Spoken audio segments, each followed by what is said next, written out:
وكريمنا وشفيعنا وحبيبنا محبوبنا ومحبوب رب العالمين محمد المصطفى والمجتبى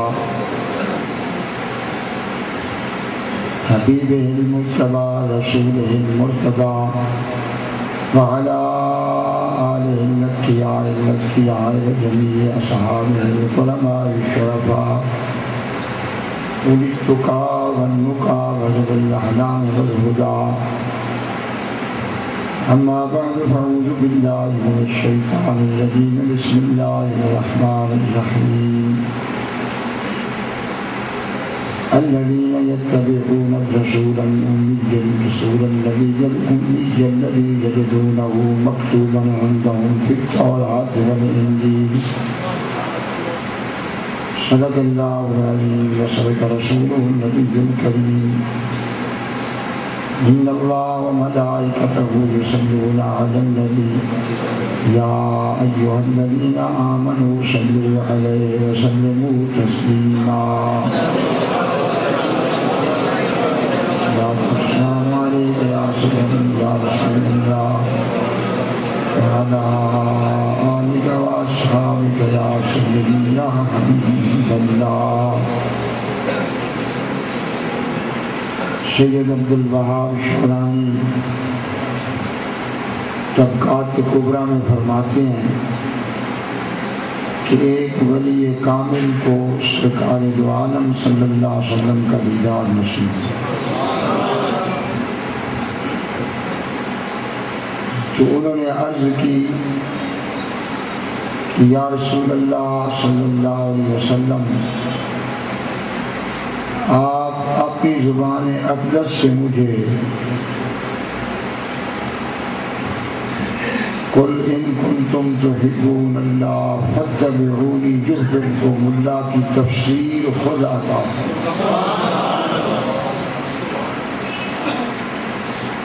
کہ اللہ تعالی نے پوری انسانیت کو یہ حکم دیا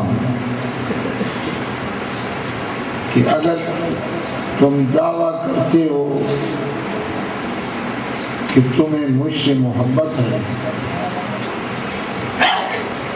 تو پھر میرا حکم یہ ہے کہ فاتبعونی، تم میرے محبوب کی اتباع.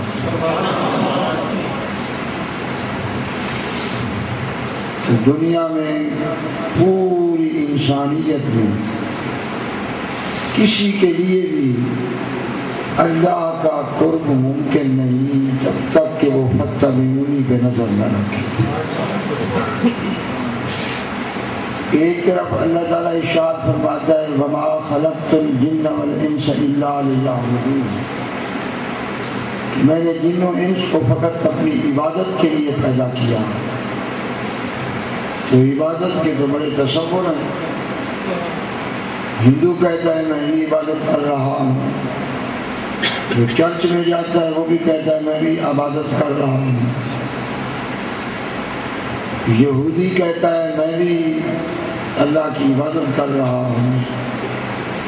نصارہ کا بھی دعویٰ ہے کہ ہم اللہ کی عبادت کر رہے ہیں. تو ان تمام دعووں کو ایک صحیح سمت دے دی گئی اور اللہ تعالیٰ نے فرمایا کہ میرے سامنے میری عبادت کا اور کوئی مفہوم نہیں، فقط یہ ہے کہ میں اپنے محبوب کے نقش قدم کو دیکھوں. فاتبعونی،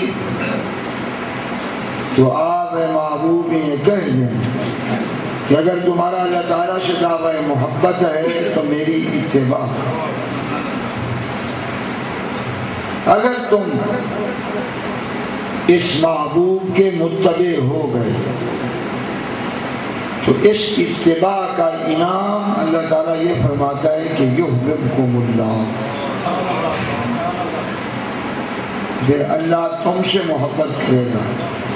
پہلے تو تمہارا دعویٰ تھا کہ تمہاری اللہ سے محبت ہے، فرمایا اگر تم میرے محبوب کی اتباع کر لو تو پھر میں اللہ تم سے محبت کروں.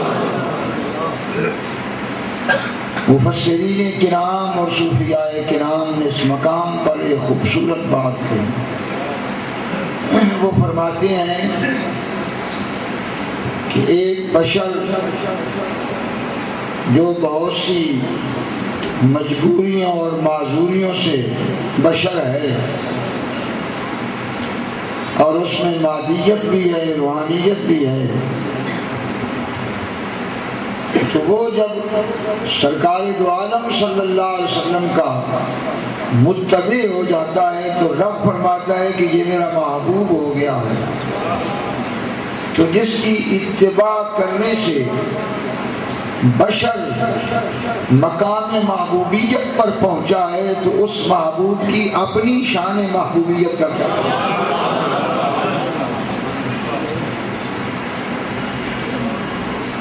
اب یہاں تک تو اصحاب ظواہر میں متفق ہیں، جو ظاہری تفسیر کرنے والے ہیں، اور سب کہتے ہیں کہ اتباع۔ امام شورانی کہتے ہیں کہ اس امام وقت کو جب حضور کا دیدار ہوا تو اس کے دل میں بھی یہ بڑی بات تھی کہ میں اس کی تفسیر وہ سنوں کہ جو جس ذات اقدس پر یہ قرآن اترا ہے اس کی زبان سے سنوں۔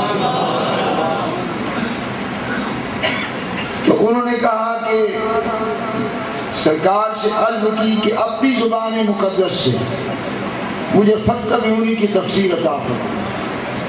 تو سرکار نے فرمایا کہ میری اتباع یہ ہے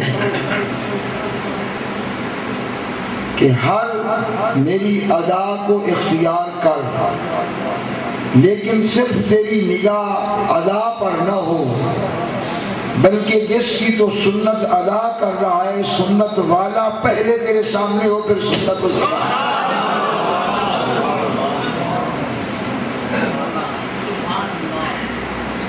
اگر فقط سنت کا تکرار ہے تو تو متبع نہیں ہے، اور اگر ترک سنت ہے تو پھر بھی تو متبع نہیں ہے۔ متبع وہ ہے کہ وہ ذات اقدس اپنے جمال و عظمت کے ساتھ تیری نظروں کے سامنے ہو، اور پھر تو اس لیے سنت کو اختیار کرے کہ یہ وہ محبوب ہے جس کی یہ سنت ہے۔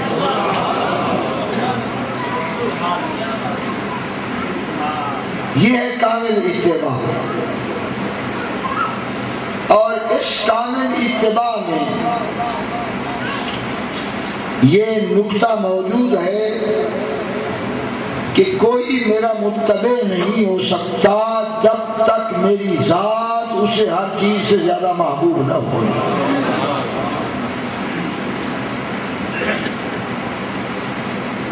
سب سے پہلی چیز جو پوری انسانیت کے لیے تاج کرامت ہے، جو باعث شرافت ہے، جو باعث عزت ہے، تو وہ اس محبوب کی زبان اقدس کی تصدیق ہے۔ میں اکثر یہ عرض کرتا رہتا ہوں ہر جگہ پہ کہ تمام اعمال کو ایک جگہ رکھ دو، نہ کعبہ کی زیارت کا وہ مقام ہے، نہ کسی ورد وظیفے کا وہ مقام ہے، نہ صدقات و زکوٰۃ کا وہ مقام ہے جو لا الہ الا اللہ محمد الرسول اللہ کا مقام ہے۔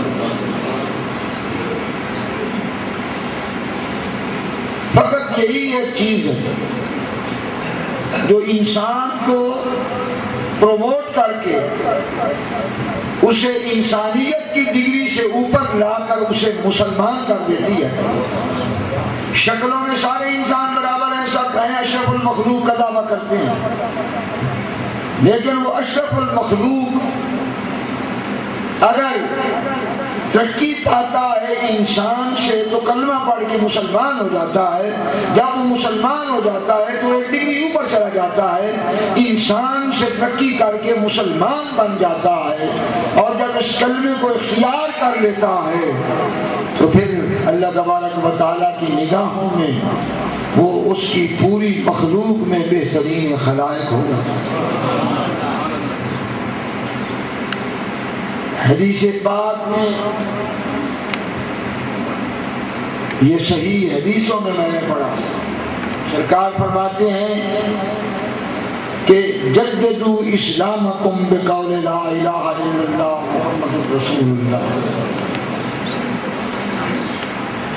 کہ اپنے ایمانوں کی تجدید کیا کرو، لا الہ الا اللہ محمد رسول اللہ۔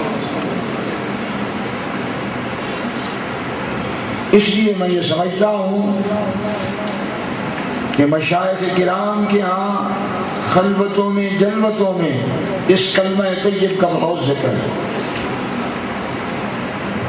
اور جس قدر کوئی اس کلمے کا ذکر کرتا جائے گا تو اللہ تعالیٰ کا ذکر ہے، اس کی وحدانیت کا، اس کے محبوب کی رسالت کا ذکر ہے، اسی مقدار سے اس کی دل کی زنگ اترتی چلی جائے گی اور دل آئینہ ہوگا۔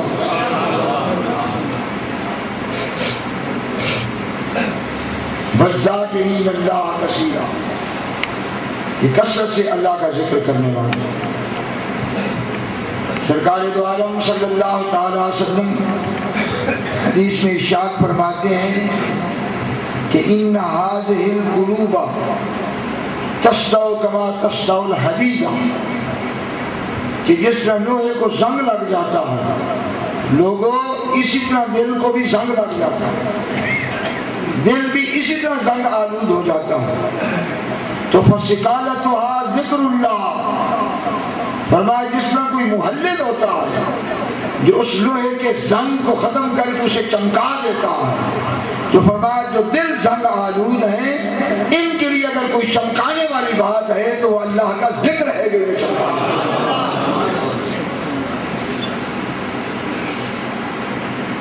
صحابہ کرام کو یہ ضربے لگانے کی کوئی ضرورت نہیں، اس لیے کہ رخ مصطفیٰ کو دیکھ کر ان کے دل کی نورانیت کا یہ عالم تھا کہ کوئی انسان اپنی آنکھوں سے توحید الہی کا وہ مشاہدہ نہ کسی کتاب میں کر سکتا ہے، نہ کسی ریسرچ میں کر سکتا ہے، نہ کسی چیلے سے کر سکتا ہے، نہ مجاہدے سے کر سکتا ہے، جتنا فقط حضور کے چہرے کے دیدار کرنے سے ان کے دلوں کا نور جو ہے وہ صفائی۔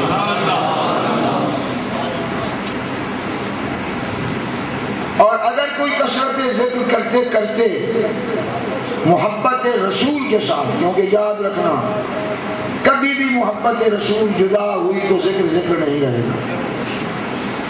اگر اس مقام پہ پہنچ جائے کہ اس کے سامنے بھی پردے اٹھ جائیں اور سید عالم کی ذات اقدس کا چہرہ انور